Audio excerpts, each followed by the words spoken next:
il se peut que dans mon ERA mécanicienne moto, je me sois posé la question de passer mon permis moto. Le seul problème, c'est que passer son permis moto, c'est long. Surtout que vas-y, il faut passer le code, il faut passer les heures de conduite, les examens. Passer le code, je l'ai fait quand j'avais 16 ans pour mon permis voiture. Écoutez-moi bien, j'ai une flemme monumentale de recommencer. Je me dis, tu sais quoi, vas-y, je tente. Je me dis que je me mets dans le code, que je vois comment ça avance. Si à un moment je me sens prête, je le passe, on voit si je l'ai, et je déciderai de la suite à ce moment-là. Déjà, minute 1, les mauvais souvenirs remontent avec juste cette voix. Question numéro 1. Je peux stationner sur le trottoir? Mais ma foi, en fait, je me prends grave vite au jeu. Je commence à en faire dès que j'ai un peu du temps devant moi, et je sais pas, assez vite, je suis devenue assez addict au truc. En fait, je faisais trop de fautes, et je partais en bataille d'ego en mode, moi je fais 26 fautes, et c'est pas le pire. Au bout de 3 jours dans l'exercice, carrément, j'ai commencé à me lever et enchaîner les séries directes. 7h du matin, je me claquais 3 séries, la me faisait 10 séries par jour, c'était devenu incontrôlable. Au bout d'un moment, je me suis dit, bon, il va peut-être falloir sortir de cette spirale.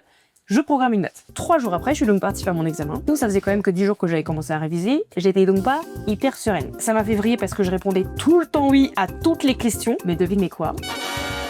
Donc j'en connais une qui va se renseigner pour passer le permis moto.